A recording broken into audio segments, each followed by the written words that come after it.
Pandangan pertama Swiss sungguh menakjubkan. Pegunungan Alpen menjulang bak penjaga yang sunyi, berselimut salju yang berkilauan di bawah sinar matahari, memantulkan kota-kota sempurna di danau-danau tempat segala sesuatunya tampak terencana dengan cermat. Jalanan yang bersih, tram yang tepat waktu, dan fasad yang tak bernoda menciptakan kesan keteraturan yang mutlak. Namun di balik kesempurnaan ini tersimpan rahasia yang tak akan Anda temukan di buku panduan manapun. Lingkungan tempat kekayaan dan kebijaksanaan berbenturan, jalanan tempat aturan tak tertulis namun dipatuhi, kisah-kisah yang membisikkan tentang kekuasaan dan misteri. Perempuan Swiss mewujudkan kontras ini, elegan dan alami, dengan kekuatan yang tenang yang mengundang rasa hormat tanpa meninggikan suara. Kulinernya bukan sekadar coklat dan keju, melainkan perjalanan cita rasa intens yang mencerminkan sejarah, iklim, dan budaya. Dan sementara wisatawan menikmati kartu pos yang sempurna, kehidupan nyata memadukan tradisi kuno, ritual tak terduga, dan masyarakat yang beroperasi di bawah radar. Hari ini, kami akan menunjukkan kepada Anda Swiss yang tak muncul dalam foto atau video promosi. Sebuah negeri di mana keindahan berpadu dengan rahasia, di mana setiap jalan, gunung, atau danau menyimpan kisah tentang hasrat, kekuatan, dan misteri. Bersiaplah untuk menemukan Swiss yang hanya sedikit orang tahu, sensual, intense, dan ternyata manusiawi.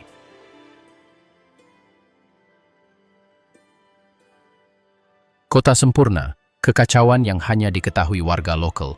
Ketika Anda memikirkan Swiss, hal pertama yang terlintas dalam pikiran adalah kota-kota yang sempurna. Namun saat Anda mendekati Zurich, Jenewa, atau Basel, Anda menyadari bahwa kesempurnaan harus dibayar dengan harga mahal. Kekacauan mengintai di balik permukaannya yang murni.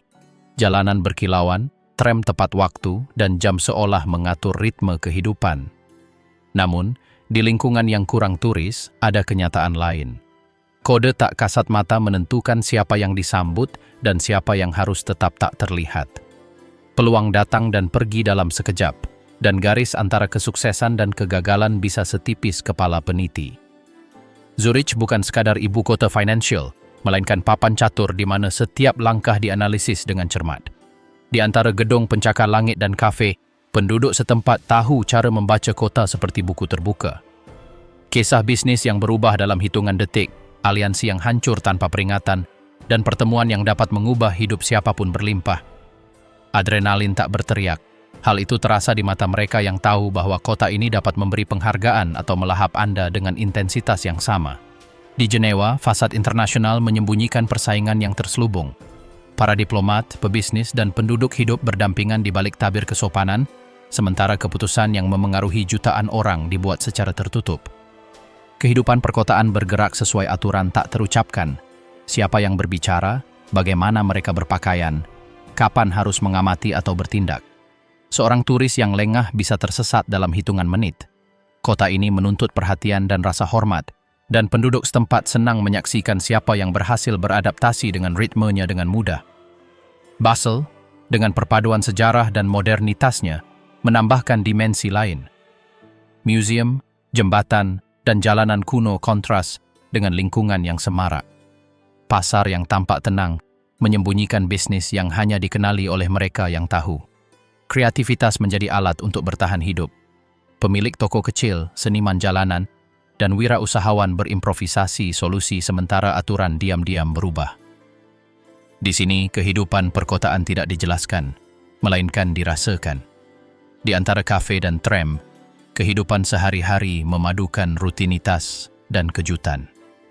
Ada kisah tentang orang-orang yang menemukan peluang yang mengubah takdir mereka dalam hitungan detik. Dan kisah-kisah lain yang kehilangan segalanya hanya karena satu kesalahan ceroboh. Kekacauan memang ada, tetapi tak berteriak. Ia menyelinap dalam tatapan, dalam gestur, di pintu-pintu yang hanya terbuka bagi mereka yang tahu cara membunyikan bel yang tepat. Turis seringkali melihat kesempurnaan dan percaya bahwa kota itu aman, tertib, dan dapat diprediksi. Kenyataannya sangat berbeda. Kemewahan berdampingan dengan area-area tersembunyi di mana kehati-hatian adalah kuncinya. Permukiman yang rapi kontras dengan jalanan di mana kreativitas untuk bertahan hidup sangat penting. Setiap langkah diukur, setiap gestur diperhatikan, dan apa yang tampak tidak berbahaya dapat menjadi ujian kelicikan bagi penduduk setempat. Dan sementara pegunungan Alpen mengawasi dari kejauhan, danau-danau mencerminkan lebih dari sekadar lanskap. Danau-danau itu mencerminkan keputusan, rahasia, dan emosi yang terpendam. Kota-kota Swiss mungkin tampak sunyi dari luar, tetapi kehidupan di dalamnya berdenyut dengan intensitas. Keanggunan fasad tidak mencegah adrenalin mengalir deras di dalam diri mereka yang tinggal, bekerja, dan bertahan hidup di sini. Berjalan menyusuri kota-kota ini berarti memahami bahwa kesempurnaan adalah sebuah tontonan yang menyembunyikan lapisan-lapisan sejarah, kekuasaan, dan strategi. Setiap sudut bisa menjadi tantangan atau peluang. Setiap kafe bisa menjadi tempat pertemuan yang mengubah hidup. Setiap pasar, tram, atau jembatan membawa kode-kode tak kasat mata yang hanya dipahami oleh penduduk setempat. Maka di antara ketepatan jam dan derit sunyi jalanan kuno, Swiss menampakkan wajah aslinya.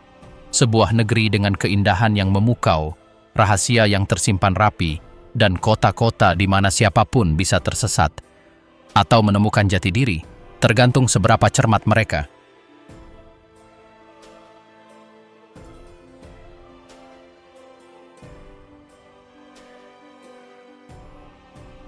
Perempuan Swiss, kecantikan, karakter, dan aturan yang tak pernah dilanggar. Setelah menyusuri jalanan yang tertata rapi dan alun-alun yang bersih di Zurich, Jenewa, dan Basel, yang paling menonjol bukanlah bangunan atau danaunya, melainkan orang-orang yang menghuninya. Dan di antara semuanya, perempuan Swiss memikat perhatian tanpa perlu berteriak, dengan keanggunan yang tak dipelajari di sekolah etiket, melainkan muncul dari kehidupan itu sendiri.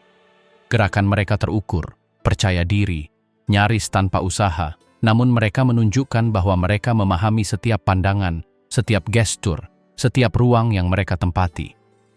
Ketepatan yang menguasai kota tercermin dalam diri mereka, tetapi tidak seperti ketelitian perkotaan. Kekuatan mereka tidak dingin, melainkan hening, penuh tekad dan intens.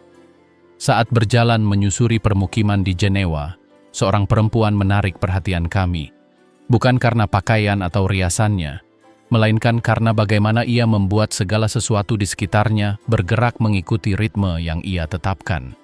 Tatapannya memancarkan kendali dan ketegasan. Dan itu bukan kasus yang terisolasi. Di setiap kota, bahkan di desa-desa terkecil di pegunungan Alpen, Anda dapat merasakan perpaduan kelembutan dan kekuatan. Kecantikan fisik memang terlihat, tetapi yang benar-benar mendefinisikan kehadiran mereka adalah cara mereka membangkitkan rasa hormat tanpa meninggikan suara. Beralih dari lanskap perkotaan ke daerah yang lebih pedesaan, Anda akan melihat betapa beragamnya ciri fisik mereka.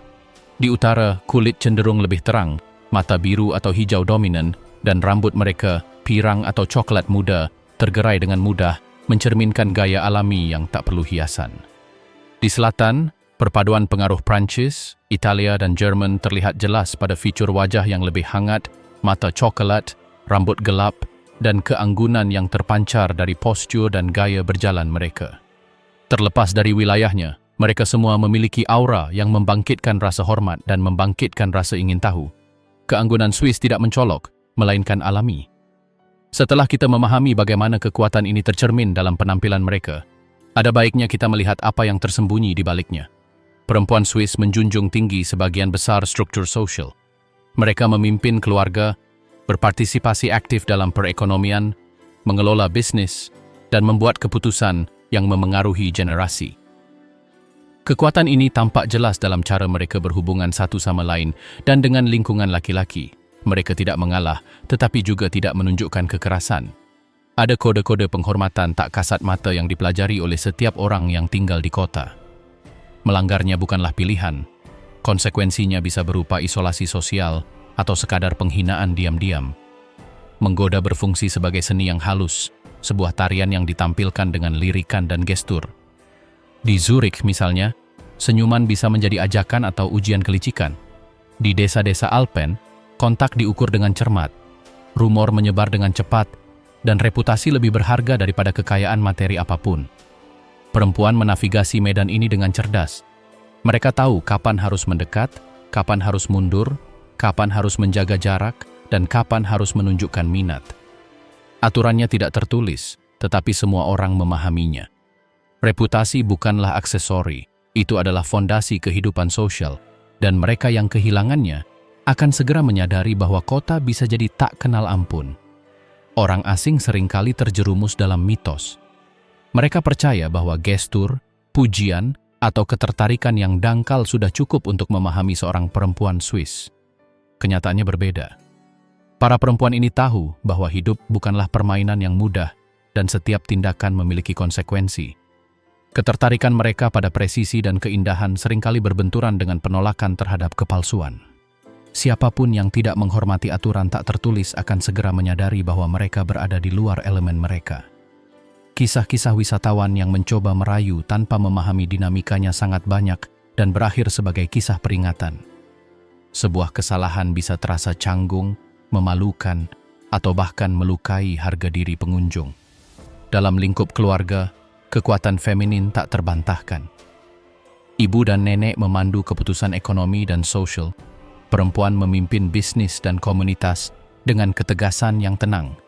Dan perempuan muda belajar untuk mempertahankan tradisi dan otonomi. Pendidikan adalah kuncinya. Banyak perempuan menggabungkan studi internasional dengan tanggung jawab lokal, menyeimbangkan modernitas dan leluhur. Hasilnya adalah generasi yang mampu mengelola bisnis, membesarkan anak, menjaga hubungan, dan menjadi kekuatan penentu dalam masyarakat tanpa kehilangan keanggunan atau rasa hormat.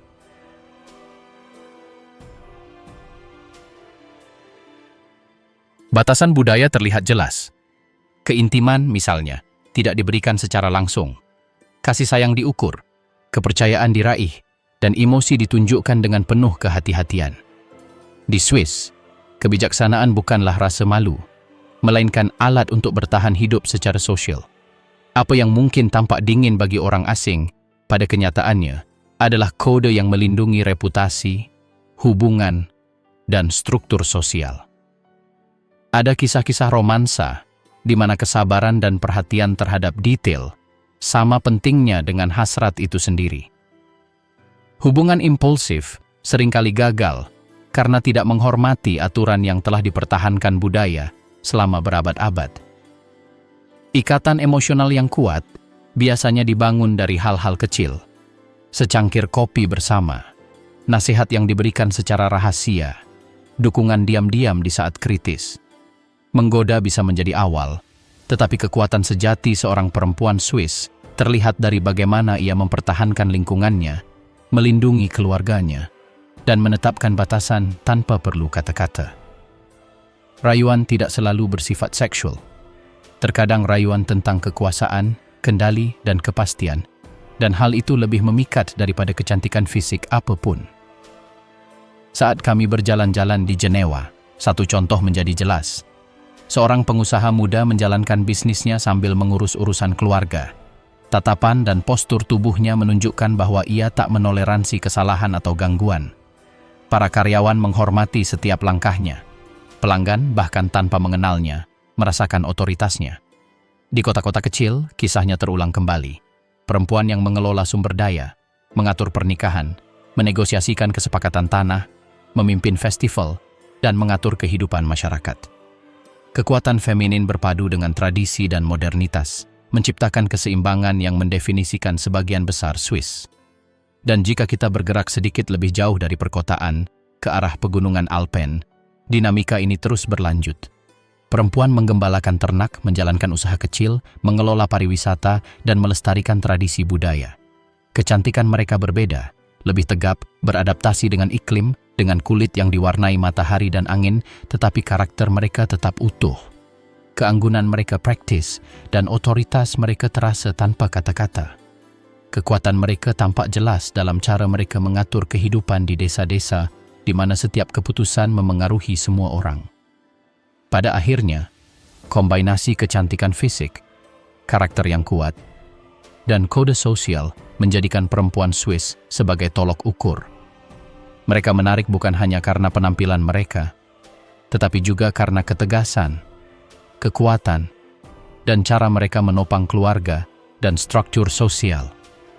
Persepsi yang dipegang oleh orang asing berbenturan dengan realitas yang lebih kompleks dan kuat. Setiap gesture, setiap senyuman, setiap tatapan memiliki tujuan. Dan di balik ketenangan yang tampak itu, tersimpan strategi diam-diam yang menjaga keseimbangan, rasa hormat, dan, terkadang, kendali penuh atas lingkungan. Singkatnya, menjelajahi kota-kota dan desa-desa di Swiss mengungkapkan bahwa keindahan bukanlah sesuatu yang dangkal. Kekuatan tidak selalu terlihat, dan aturan sosial tidak dilanggar tanpa konsekuensi. Perempuan tidak hanya memutuskan, merayu, dan membimbing, mereka membentuk cara hidup, bernapas, dan merasakan negeri ini. Mereka adalah perwujudan tatanan yang memadukan ketegasan dan kelembutan, tradisi dan modernitas, dan yang terpenting, kekuatan yang tenang yang tak seorang pun berani meremehkannya.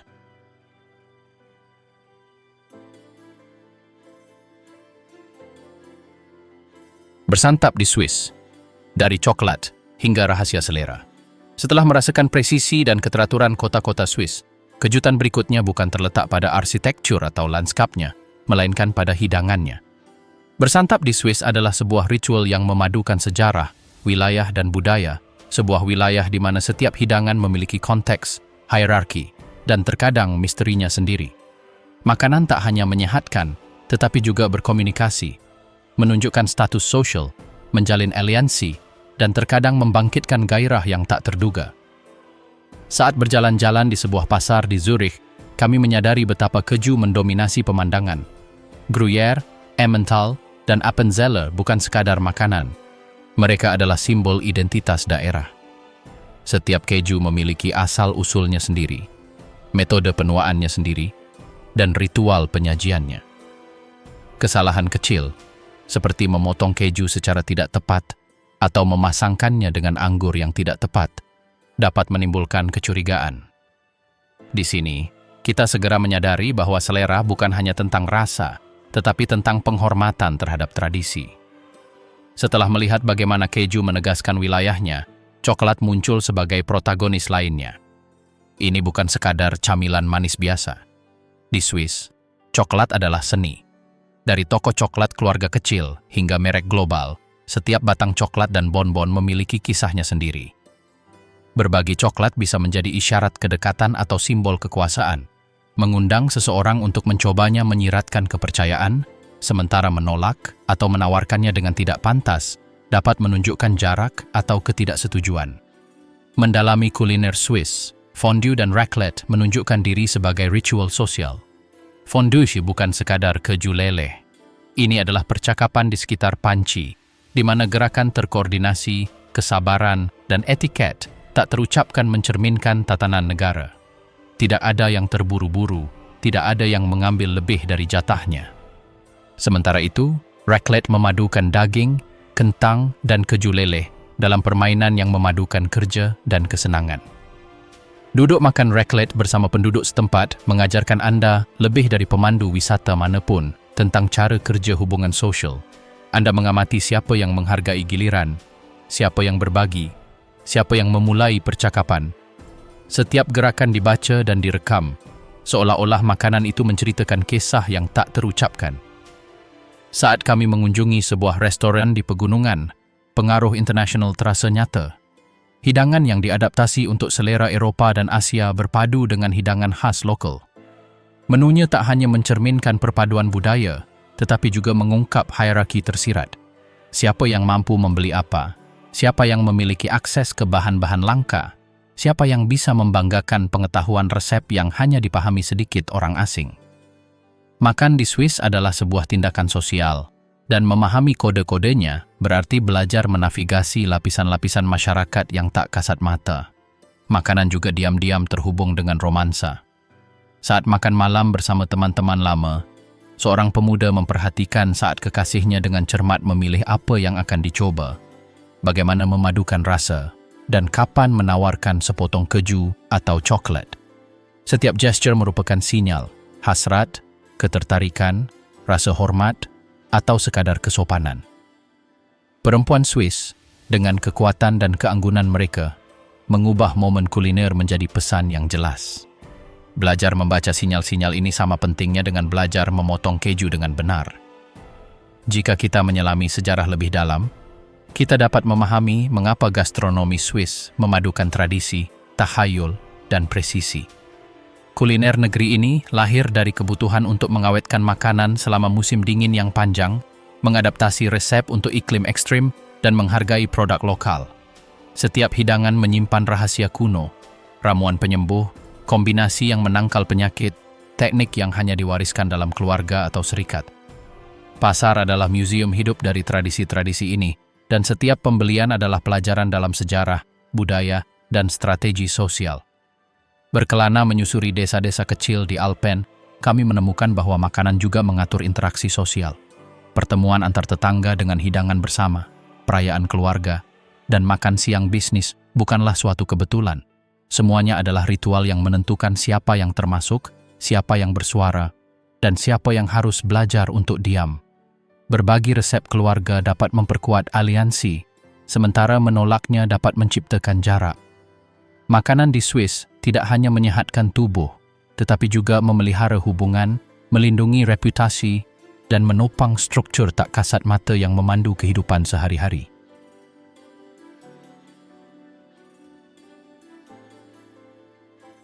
Ritme tersembunyi, musik, festival, dan budaya yang tak terduga. Setelah menemukan bagaimana makanan di Swiss bukan sekadar makanan pokok, melainkan bahasa bisu kekuasaan, hierarki, dan hasrat, wahyu berikutnya terletak pada suara-suara yang memenuhi jalanan, aula, dan desa. Musik di sini tak hanya didengar telinga, ia terasa dalam gesture, tatapan, dan langkah orang-orang yang tahu cara bergerak mengikuti irama tradisi yang telah berusia berabad-abad. Setiap festival, setiap karnaval daerah, dan setiap konser memiliki kodenya sendiri, sebuah energi yang berubah tergantung kota, gunung, atau danau tempat berlangsungnya. Di Zurich, klub malam tampak tenang pada pandangan pertama, tetapi di dalamnya, ritme adalah bahasa yang hanya dipahami sedikit pengunjung. Musik elektronik hidup berdampingan dengan jazz eksperimental, perpaduan yang menciptakan atmosfer di mana keputusan sosial lebih banyak terbaca dalam gerakan tari daripada kata-kata. Mereka yang tahu cara mengamati memahami hierarki dan aliansi. Orang-orang yang telah tinggal di sana sepanjang hidup mereka tahu saat-saat yang tepat untuk mendekat, untuk menari, untuk berbicara, atau sekadar untuk menunggu. Musik tak sekadar menghibur. Ini mengungkapkan siapa yang mendominasi dan siapa yang baru mulai mempelajari aturan. Setelah melihat bagaimana lingkungan perkotaan membentuk persepsi, festival regional mengungkapkan dimensi lain. Di desa-desa Alpen, karnaval dan prosesi tradisional memadukan perkusi, tarian, dan kostum yang telah ada sejak berabad-abad lalu. Topeng dan kostum bukan sekadar hiasan. Mereka mewakili sejarah, legenda, dan kekuatan keluarga setempat. Berpartisipasi sebagai orang luar menuntut rasa hormat yang mutlak. Satu kesalahan, dan masyarakat akan mengingat kesalahan anda. Ada kisah-kisah pengunjung yang tanpa sengaja melanggar aturan tak tertulis, menjadi anekdot yang dibisikkan selama bertahun-tahun. Musik juga berfungsi sebagai jembatan antar generasi. Irama kuno, baik dari lonceng, drum, maupun instrumen tradisional, berpadu dengan genre modern dalam konser terbuka. Anak-anak muda menari mengikuti irama yang sama dengan orang tua mereka, tetapi setiap gerakan memiliki maknanya sendiri. Senyum, anggukan, cara mereka menggerakkan kaki, semuanya mengkomunikasikan hierarki yang tak terlihat, rasa hormat, dan kedekatan. Setiap gerakan ditafsirkan dengan presisi, seolah-olah setiap not music adalah pesan terkod. Di perkotaan, festival merupakan kesempatan untuk interaksi sosial dan ekspresi budaya. Orang-orang dari berbagai daerah berkumpul, saling mengenal, dan terkadang saling menantang dalam kompetisi menari atau menyanyi. Mudah terhanyut dalam kegembiraan, tetapi mereka yang mengamati dengan saksama menyadari bagaimana musik bertindak sebagai barometer emosional. Ia mengungkap ketegangan tersembunyi, hasrat yang terpendam, dan hasrat yang dikendalikan oleh cuaca atau rutinitas. berpindah ke pegunungan, kita menemukan bahwa musik juga melindungi wilayah. Di beberapa desa Alpen, ritme tradisional mengiringi ritual rasa syukur kepada alam. Perkusi menandakan kapan aman untuk mendaki hutan atau padang rumput tertentu, dan kapan masyarakat harus melindungi sumber daya tertentu. Tarian ini, meskipun mungkin tampak meriah, memiliki makna strategis. Langkah, lompatan, dan putaran menandakan penghormatan kepada leluhur dan lingkungan. Orang luar tidak menyadarinya, tetapi penduduk setempat membaca setiap gerakan dengan cermat. Kini setelah kita memahami bahwa musik membentuk kehidupan sosial, terdapat pula kisah-kisah yang lebih pribadi, syarat dengan hasrat. Dalam konser-konser rahasia atau pertemuan pribadi, musik memfasilitasi pertemuan-pertemuan yang tak mungkin terjadi di permukaan kehidupan sehari-hari. Kombinasi cahaya, suara, dan kedekatan fisik memungkinkan gestur, tatapan, dan sentuhan menjadi pesan yang jelas. Di Swiss, berdansa di samping seseorang bukan sekadar kesenangan. Ini adalah komunikasi, rayuan, dan terkadang negosiasi diam-diam tentang kekuasaan atau hasrat. Di sebuah festival musim panas, kami menyaksikan band-band lokal menggabungkan instrumen tradisional dan modern ke dalam satu karya. Para turis menyaksikan pertunjukan cahaya dan ritme, tetapi penduduk setempat memahami kode-kode penghormatan, siapa pemimpin band, siapa yang boleh diundang bermain atau menari, dan siapa yang masih belajar. Setiap not, setiap ketukan drum berfungsi untuk menegaskan hierarki yang tidak muncul dalam buku sejarah atau buku panduan wisata manapun. Musik di sini adalah bahasa rahasia, warisan hidup, dan kesenangan sekaligus. Klub-klub di Jenewa dan Basel menunjukkan sisi lain. Modernitas menyerap tradisi. Para DJ memadukan genre internasional dengan sentuhan lokal, menciptakan atmosfer di mana energi kolektif menentukan siapa yang bergabung, siapa yang tetap di luar, dan siapa yang mengamati. Musik berfungsi sebagai cermin emosional.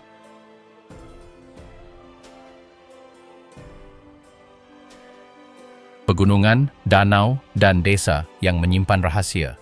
Setelah menyelami ritme yang mengungkap kehidupan sosial dan kode-kode tersembunyi Swiss, latar selanjutnya membawa kita ke alam yang menentukan nasib mereka yang mendiami negeri ini. Pegunungan Alpen bukan sekadar tontonan visual. Mereka adalah penjaga diam yang membangkitkan rasa hormat dari siapapun yang berani melintasi jalan mereka. Setiap gunung memiliki karakternya sendiri.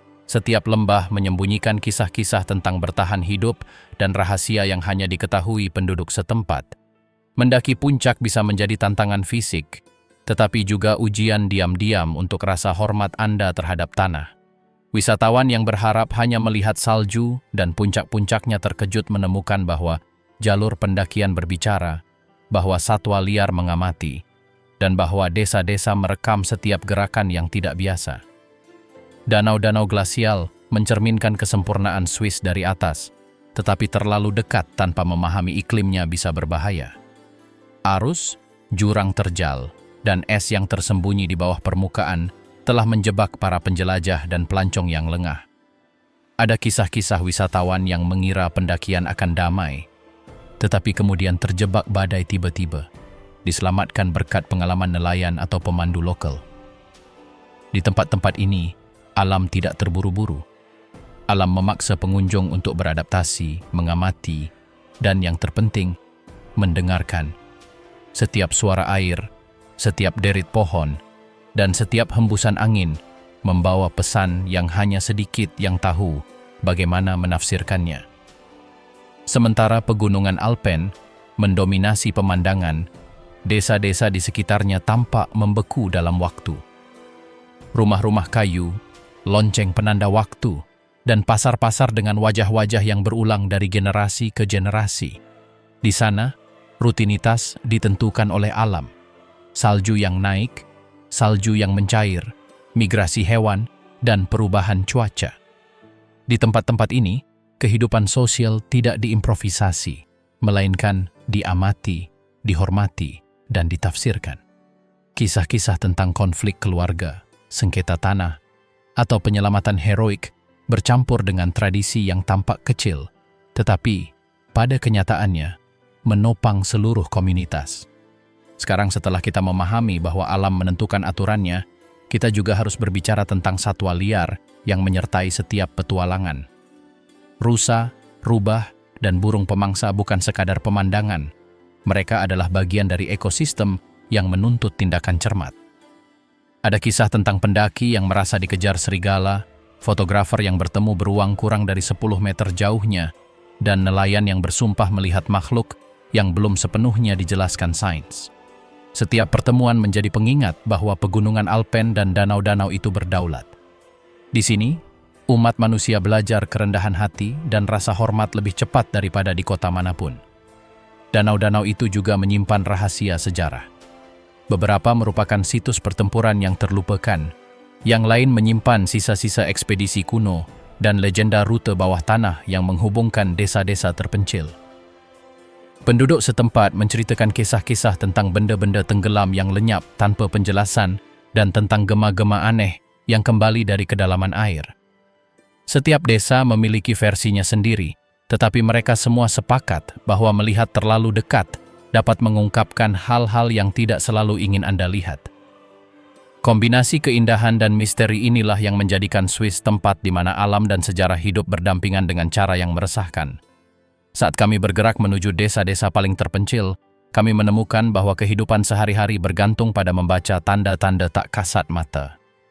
Salju yang naik, arah angin, suara sungai, semuanya menunjukkan apa yang boleh dan apa yang harus dihindari. Ada ritual-ritual kecil yang nyaris rahasia yang mengajarkan kita untuk hidup di lingkungan yang tidak memaafkan kesalahan. Misalnya, para tetua memandu kaum muda menyusuri rute-rute tertentu untuk mengumpulkan kayu bakar atau tanaman obat, mengenang kisah-kisah mereka yang tersesat dan tak pernah kembali. Setiap tindakan memiliki bobot. Setiap keputusan dapat mengubah hari. Seiring kita menjelajahi sudut-sudut ini, menjadi jelas bahwa arsitektur dan tata desa juga menyimpan rahasia. Rumah-rumah yang dibangun dengan orientasi strategis untuk melindungi diri dari angin, lumbung makanan tersembunyi untuk masa-masa sulit, dan jalan setapak yang menghubungkan desa-desa dengan cara yang hanya diketahui penduduk setempat.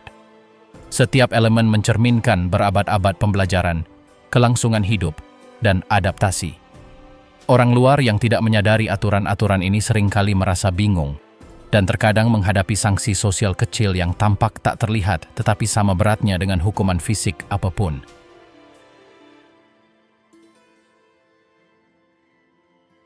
Kota bermuka. Dua transisi dari pegunungan Alpen ke kehidupan perkotaan adalah pengalaman yang mengejutkan. Keheningan pegunungan memudar digantikan oleh Swiss yang berdetak dengan ritme berbeda. Swiss yang tidak bersembunyi di balik puncak-puncak bersalju, melainkan di antara gedung-gedung kaca, tram yang bersih, dan jalanan yang segala sesuatunya tampak terkendali.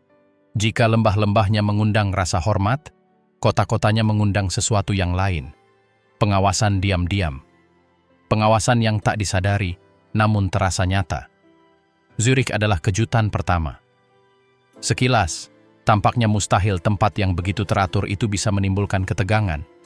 Semuanya bersih. Semuanya mahal. Semuanya berjalan lancar. Kereta api tak pernah terlambat. Jalanan berkilauan. Kantor-kantor bank tampak tersembunyi, meskipun semua orang tahu bahwa rahasia keuangan tersimpan di dalamnya. Rahasia yang tak akan pernah terungkap. Di permukaan, Zurich adalah raksasa elegan yang bergerak tanpa suara. Tetapi Anda hanya perlu berjalan beberapa jalan lagi agar kota itu mengubah wajahnya. Berasal dari landscape yang membuat Anda merasa kecil, kini Anda menemukan lingkungan yang membuat Anda merasa diawasi. Di Zurich, tak seorang pun menatap langsung, namun semua orang penuh perhitungan. Orang-orang berjalan cepat, mengenakan headphone, terburu-buru. Hidup mereka terasa lebih penting daripada yang sebenarnya. Namun, ada sudut-sudut di mana kekakuan itu runtuh. Di lingkungan tertentu, di malam hari, kesempurnaan mulai retak. Barbar yang tak terbaca muncul. Pintu-pintu logam tanpa papan nama. Orang-orang menuruni tangga ke ruang bawah tanah tempat musik memecah kesunyian Swiss dengan denyut yang nyaris menantang. Ini adalah tempat-tempat di mana tak seorang pun menanyakan nama, pekerjaan, atau kisah Anda. Tempat-tempat di mana bahkan polisi pun lewat karena mereka tahu bahwa campur tangan akan mengganggu keseimbangan yang aneh dan nyaris tak terucapkan. Di sini, kebebasan menjadi absolut, seperti di pegunungan. Tetapi dengan nada yang berbeda. Lebih dekaden, lebih manusiawi. Dan jika Zurich memiliki dualitas ini, Jenewa tak jauh di belakang. Jenewa tampak diplomatis, bahkan di udara yang dihirupnya. Kota ini menjadi markas berbagai organisasi terpenting, tempat setelan-setelan mahal berpadu dengan aksen dari seluruh dunia. Di siang hari, semuanya formal dan netral. Orang-orang bergerak dengan aura penting. Jam tangan berkilauan di pergelangan tangan. Mobil-mobil senyap.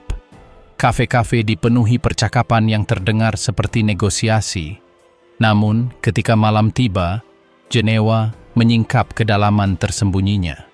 Seperti kehidupan malam di Zurich yang terkesan rahasia, di sini ia hampir menjadi sistem sosial kedua. Para diplomat, yang pada siang hari membahas hak asasi manusia, muncul di malam hari di bar-bar yang pencahayaannya redup dan aturannya berbeda. Seluruh kota bertransformasi. Ada area-area di mana kebebasan menjadi ekstrim, nyaris tanpa hambatan. Jalan-jalan di mana keanggunan berdampingan dengan yang terlarang. Di sini, pengawasan tidak lenyap, tetapi cukup longgar untuk membiarkan segalanya terjadi tanpa ada yang menyebutkannya keesokan harinya. Tepi danau berfungsi sebagai batas simbolis antara apa yang terlihat dan apa yang tidak. Di satu sisi, hotel-hotel yang bersih. Di sisi lain, apartemen-apartemen mungil tempat anak-anak muda tinggal, memanfaatkan setiap sudut untuk melarikan diri dari kendali sosial, meski hanya sesaat. Dan Jenewa, dalam perpaduan ini, terasa alami, seolah telah menerima bahwa di balik diplomasi, selalu ada lapisan realitas lain. Ketika perjalanan berlanjut menuju Basel, perasaan itu berubah lagi. Basel berbeda. Kota ini memiliki nuansa yang lebih artistik dan lebih eksperimental, seolah telah meninggalkan kesempurnaan Zurich yang kaku dan keanggunan Jenewa yang dingin. Ini adalah kota perbatasan, dan itu tampak jelas dalam semangatnya. Di sini, kehidupan berpadu dengan Jerman dan Prancis, dan persimpangan itu menciptakan suasana yang unik. Orang-orang lebih lugas, energinya lebih bebas. Jalanannya tidak sehalus itu, tetapi menyimpan lebih banyak cerita. Dan, justru karena alasan itulah, Basel juga merupakan tempat di mana dualitas Swiss menjadi paling nyata. Berasal dari dua kota yang merajalela, Basel mengingatkan kita bahwa budaya juga dapat menyimpan bayangan. Galeri seni hidup berdampingan dengan lingkungan di mana tak seorang pun tahu persis siapa yang tinggal di setiap gedung. Ada bengkel-bengkel tersembunyi, ruang-ruang tempat para kreator bekerja tanpa izin, bar-bar darurat di gudang-gudang, dan kehidupan malam yang seolah berada di luar hukum tertulis. Di ketiga kota itu, satu hal yang terulang. Swiss mengatur segalanya, kecuali apa yang dipilihnya untuk diabaikan. Dan itulah yang membuat kehidupan urban di sini begitu menarik.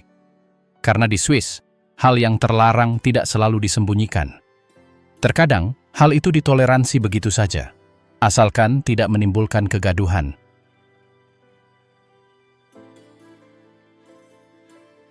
Di Zurich, toleransi ini terwujud di jalanan tempat kehidupan finansial berdampingan dengan area-area di mana kebebasan seksual terbuka dan legal. Sebuah distrik lampu merah yang beroperasi dengan pengaturan yang begitu cermat hingga menakjubkan. Tak ada yang improvisasi. Tak ada yang kacau. Semuanya diatur, tetapi dengan cara yang seolah dirancang agar pengunjung tak pernah merasa tak aman atau terintimidasi. Seolah-olah Swiss telah menerapkan efisiensinya pada apa yang disembunyikan negara lain. Di Jenewa, kerahasiaan menjadi diplomatis. Ada bar-bar di mana percakapan tak boleh direkam. Tempat-tempat di mana orang-orang bertemu yang pada siang hari tak akan pernah mengaku pernah berada di sana.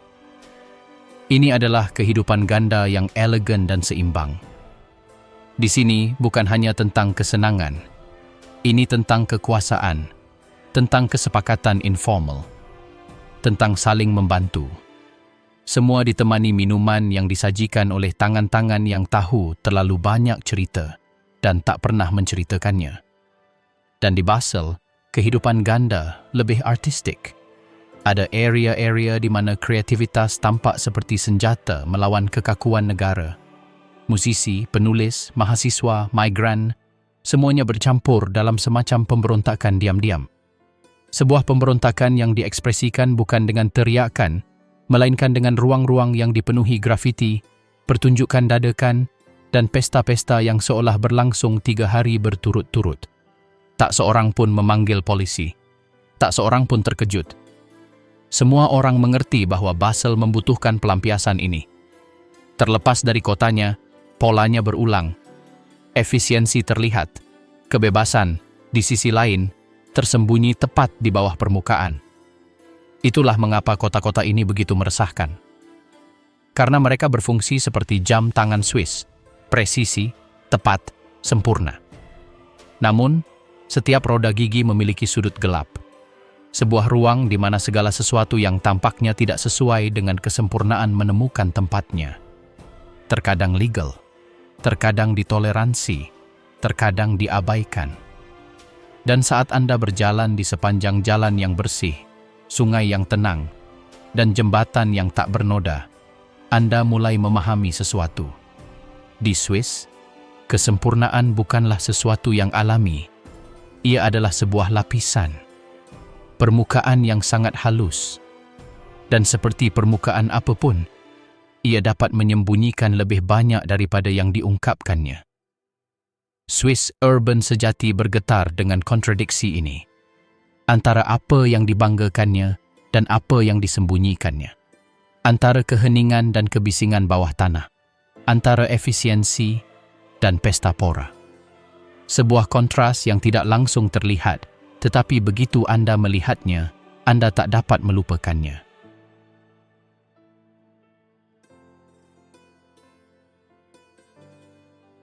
Kehidupan rahasia di balik kesempurnaan yang begitu menonjol, setelah menjelajahi tradisi-tradisi yang bertahan di tengah es dan kemewahan, mustahil untuk tidak bertanya-tanya apa yang tersembunyi di balik keelokan Swiss. Apa yang telah kita saksikan tentang festival, ritual, dan disiplin keluarga menjadi landasan untuk memahami sebuah negara di mana kesempurnaan memiliki sisi tersembunyinya. Karena negeri yang sama yang menuntut ketertiban juga memberikan kebebasan yang dianggap mustahil oleh orang lain. Jika pegunungan mengajarkan rasa hormat dan festival menunjukkan persatuan, kehidupan rahasia Swiss justru mengungkap kontradiksi yang menarik. Di lingkungan yang jauh dari turis, setiap orang tampak hidup dengan caranya sendiri. Tidak ada campur tangan, tidak ada penghakiman langsung. Toleransi itu ekstrim. Apa yang dianggap memalukan di tempat lain diterima diam-diam di sini. Tidak ada yang menjelaskan secara berlebihan, tidak ada yang bertanya terlalu banyak. Ketertiban dipadukan dengan kebebasan yang tak terlihat. Mengikuti alur pemikiran ini, tidak mengherankan jika adat istiadat nasional tertentu terasa asing bagi orang asing. Menghormati keheningan bukan sekadar sopan santun, itu hampir seperti aturan suci. Di kereta, di jalan, dan di kantor, berbicara keras tidak disukai. Ada suasana kendali yang terasa nyaman, hingga Anda menyadari bahwa aturan yang sama ini memungkinkan setiap orang melakukan apapun yang mereka inginkan secara pribadi. Maka masyarakat yang sama yang mengatur dengan cermat, justru dengan hati-hati mengabaikan apa yang dianggapnya sebagai urusan individu. Hal yang aneh terletak pada detail-detail kecil. Tetangga yang tak berpapasan selama berbulan-bulan, namun berbagi gestur rahasia. Aturan tak tertulis yang dipahami semua orang. Taman yang tampak pribadi, tetapi dikunjungi dengan izin diam-diam. Efisiensi negara ini hidup berdampingan dengan anomali sosial ini, dan tak seorang pun merasa wajib membenarkannya. Kesempurnaan lahiriah tidak bertentangan dengan kebebasan batin. Justru, ia menyeimbangkannya. Karena kita telah membahas toleransi diam-diam, ada baiknya kita menilik lingkungan di mana koeksistensi ini menjadi nyata. Di beberapa wilayah perkotaan, penduduknya seolah memiliki dunia mereka sendiri. Kafe-kafe mewah hidup berdampingan dengan bar-bar tersembunyi di mana segala sesuatunya tampak seperti apa adanya. Restoran-restoran menyembunyikan meja-meja yang hanya diketahui penduduk setempat. Kisah-kisah yang beredar di antara para tetangga menceritakan tentang pertemuan-pertemuan yang mustahil terjadi di kota-kota Eropa lainnya. Kerahasiaan menjadi hal yang lumrah, dan tak seorang pun perlu mengungkapkannya. Kehidupan ganda ini tak hanya terjadi di perkotaan. Hal ini juga terjadi di desa-desa. Keluarga-keluarga berpegang teguh pada tradisi leluhur, namun secara pribadi, mereka memberikan kebebasan yang tak terbayangkan oleh pengunjung. Isolasi desa-desa tertentu memungkinkan adat istiadat pribadi tetap bertahan. Aturan yang kasat mata terasa jelas, sementara aturan yang tak kasat mata bahkan lebih mengejutkan. Kombinasi ini menciptakan masyarakat yang menarik, membingungkan, dan efisien. Aspek yang meresahkan muncul ketika kita memperhatikan bagaimana negara mengelola kebebasan ini tanpa konflik. Tak seorang pun secara eksplisit mengawasi, tak seorang pun memaksakan aturan baru. Kehidupan rahasia adalah kesepakatan diam-diam. Tak seorang pun perlu memaksakan batasan karena budaya itu sendiri yang menentukan apa yang diizinkan dan apa yang diabaikan. Kesempurnaan Swiss bersifat diam-diam sekaligus toleran. Kesempurnaan inilah yang membangkitkan rasa ingin tahu dan kegelisahan tertentu di luar negeri. Setelah kita melihat harmoni antara publik dan private, ada baiknya kita mengamati kekhasan nasional. Obsesi terhadap ketepatan waktu yang berbatasan dengan ritual, kebersihan ekstrim yang terasa hampir religius, dan presisi yang tampak absurd bagi orang luar. Setiap gerak tubuh terukur, setiap tindakan terasa penuh perhitungan. Namun, orang-orang yang sama ini menyimpan rahasia dan menikmati kebebasan yang tak terbayangkan. Kontradiksi ini tidak mengganggu, melainkan bagian dari keseimbangan. Pasar, kafe, dan taman kota mencerminkan dualitas ini. Kehidupan publik rapi dan teratur, tetapi di balik layar terjadi hal-hal yang menentang logika asing.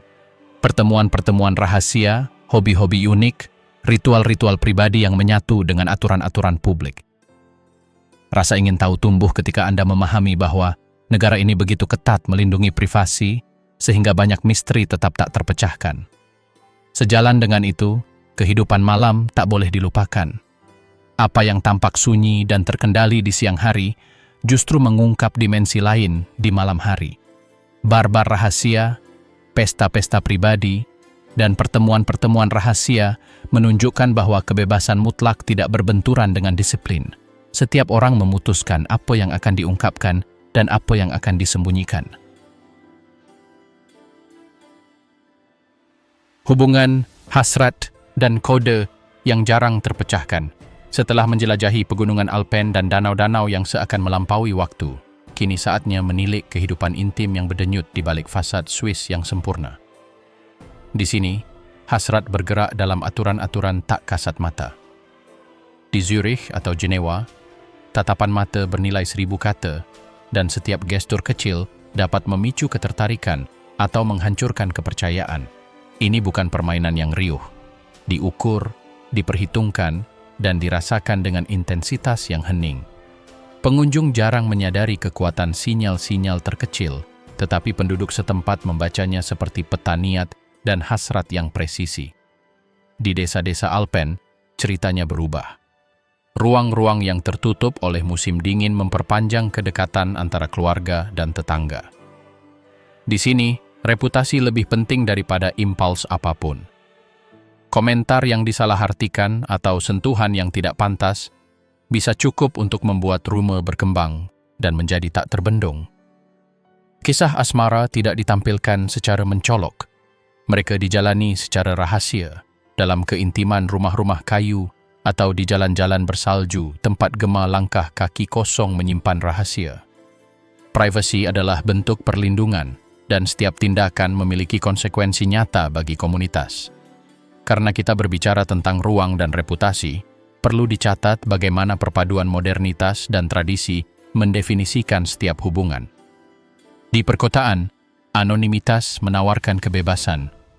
Pertemuan terjadi dengan cepat, dan keinginan terpenuhi dengan pengawasan sosial yang lebih sedikit. Namun, bahkan di sana, aturan tak terucapkan memandu interaksi. Kesopanan, kebijaksanaan, dan membaca isyarat tidak dapat diabaikan.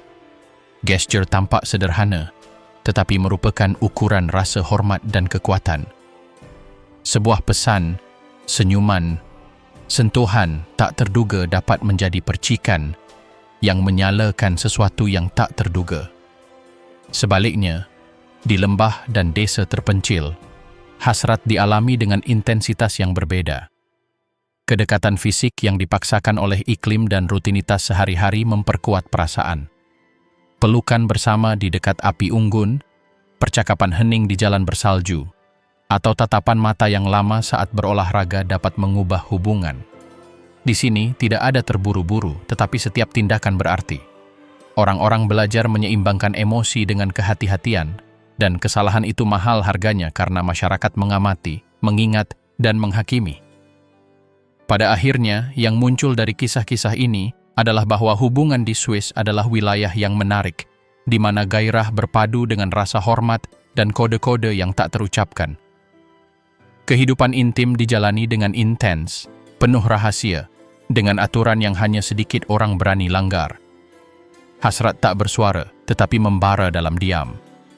Apa yang mungkin tampak seperti jarak atau dingin bagi orang luar sebenarnya adalah jaringan sinyal, kesabaran, dan kekuatan emosional yang mendefinisikan bagaimana orang Swiss mencintai, terhubung, dan percaya. Di negara di mana segala sesuatu tampak sempurna dan terkendali, hubungan menunjukkan bahwa intensitas, hasrat, dan gairah tetaplah sangat manusiawi dan secara mengejutkan tak terduga.